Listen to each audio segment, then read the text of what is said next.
Hey, what is going on, guys? It is Young here, and today I'm back in our Fortnite video.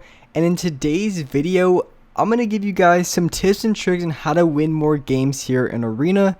And recently they added a whole new system when it came to the points, so it's a lot more competitive based on the amount of points that you have.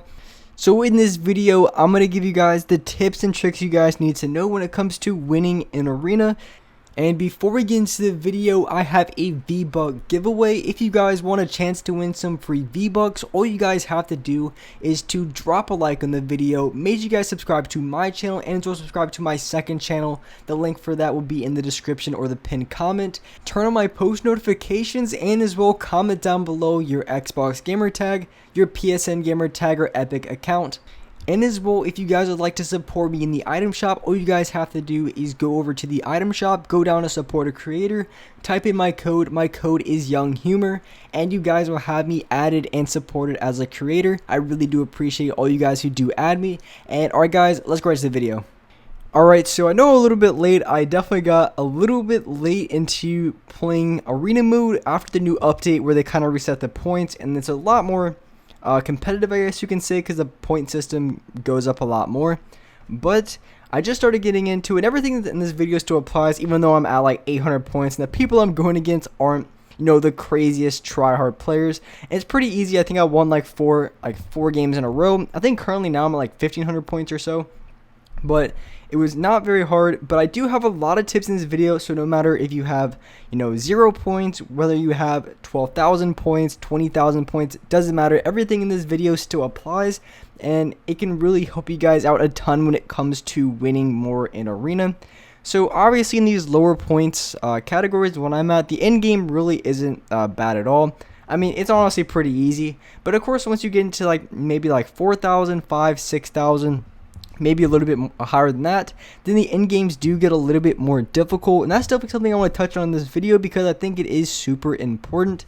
Because once you get into the later parts, people start getting really sweaty, they start playing really slow, and especially in the end game, a lot of people are boxed up, and you definitely need to know how to rotate and how to play it for every situation, because it could be a lot different every single game. Because one game, the zone could be on your side, and then on the other game, and any other game, the zone could be on the complete opposite side. You're going to have to rotate across the map. And there's a lot of different things you need to know when it comes to doing that, so you guys can win a lot of your end games. Because that is probably one of the hardest things to do when it comes to playing against these try-hard players in Arena. So when it comes to landing location, it really varies, because like I said, in the lower points, people aren't going to be like the biggest try-hards ever. So you can pretty much land wherever you want without too much problem. But when you get to the hard points, I think you really have to have a good set location. And what I mean by that is you definitely want to have a place that you know the rotations of, where people are going to come from after that rotation, and kind of just everything about that area, where the chest spawns are, where potential weapons, and really where anyone could come from. So there's a lot of different places you can choose, and I wouldn't recommend landing in like somewhere like Paradise, where I did, or in Mega Mall or Tilted. I would recommend landing a little bit more on the outside, but somewhere where most of the time maybe one person at most is going to contest it. You don't want to land, especially when you have a lot of points in Arena, you really don't want to land in a location where there's going to be a lot of people that you have to fight, or every single game you're going to have a ton of people contesting you off spawn, because right then it's pretty much just RNG. They could open up a chest and get a chug jug and a combat, and then you can have just a common pistol, or you could get a sniper from your chest and no shield. So at that point, it pretty much is RNG. So you want to avoid that as much as possible. So you want to land at the location that's not going to be highly contested game after game. And during the middle of the game, I would recommend playing pretty slow. I wouldn't really rush too much. Of course, like I said, when you're at lower points, you can obviously do this.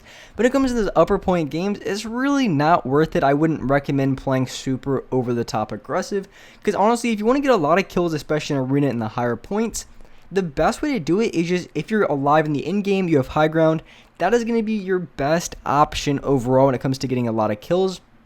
And this is just true back when I was playing, trying to qualify for the World Cup and everything like that. I was constantly getting a ton of kills. Even when I was playing, maybe if I wanted to play a little bit faster in the beginning, even if I wanted to play faster, it still was pretty difficult. But every single time without fail, if I wanted to get a lot of kills, if I was alive in the end game, it was super easy. You have people coming off rotations. You also, if you have high ground, you have some people below you, so people could be very weak. Versus you're challenging someone in the mid game, they have full HP, full shield, and more than likely max materials, which is going to be 1500.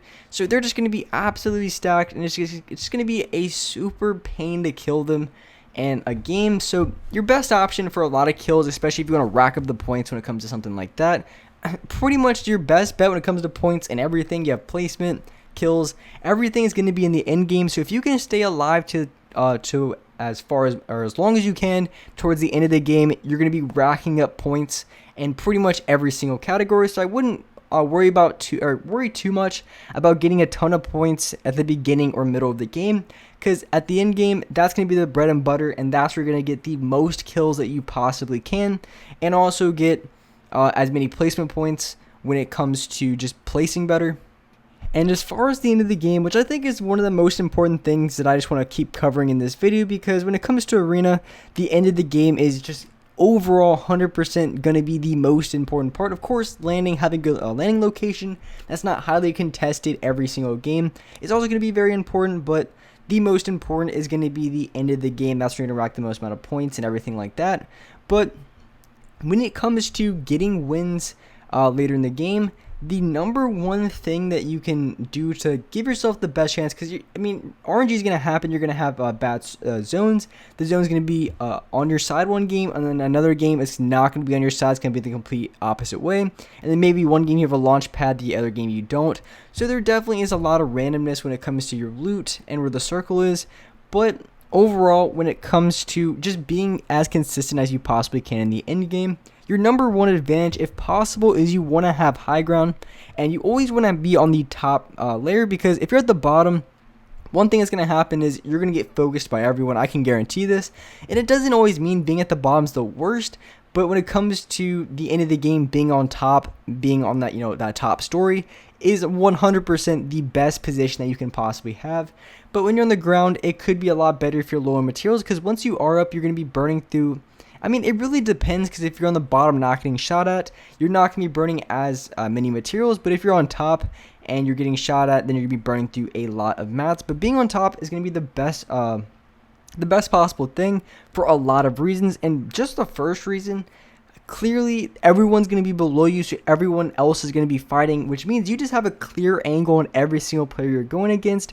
So you don't have to worry about people ever really trying to shoot back, because why is someone going to waste their time looking up trying to get shots on you when better off they have a guy right next to them they could be shooting at instead? So they're more than likely going to shoot the player next to them than trying to focus and get shots on you. So that's the number one reason. And so before the season, they had Rift to goes, basically, and you saw a lot of people stack these towards the end of the game. There'll at least be like 5 or 6 of them go off at in a given end game, but they took them out of the game. So once you have height, there's no other way other people can contest it. No one's gonna pop a rift. Most people don't place launch pads, because if they place a launch pad and they get caught, they're just gonna get beamed out of the air immediately, and it's just a bad overall idea for the most part, unless you have like a really smart play to make with it. But more than likely, using a launch pad toward the end isn't going to be very smart. But once you have high ground, there's no rifts, nothing like that. So you guarantee to have, there's no grapple gun. So you guarantee to have high ground unless you get shot out or anything like that. But when you are on top, you don't want to be like 50 stories up unless you have gliders or anything like that. So you want to be at a reasonable amount up. You want to be something like crazy, but a good 3 or 4 layers could be very good. And a lot of times you're not going to get focused. Like I said, you're going to have a clear view on everyone, and there's no rifts or grapple guns, so people can't just like get on top very fast. They have to build up, and in that case, you already have high ground. It's just going to be super easy. So that's just one of the main things to consider when it comes to the end of the game. That can allow you to be very successful and win as many games as possible. But I do understand every single game you're not going to be able to have height, but you want to be able to, or you at least want to try to do this as much as possible, because it's going to give you the best advantage game after game, and that's what I would highly recommend doing. Always trying to go for height, and once you follow these tips, I think you'd be very good in arena, no matter how many points you have. If you have 0 points, if you have 12,000 points, 20, I don't even know what the cap is, but if you have a ton of points in arena, I mean, every single tip in this video still applies, and it can help you guys out a ton. And with that being said, that's wrap it up for this video. If you guys enjoyed this video, if you guys liked it, make sure you guys do drop a like. Subscribe to the channel if you haven't already. Turn on my post notifications so you guys are notified for every single new video. And alright guys, I'll see you next video.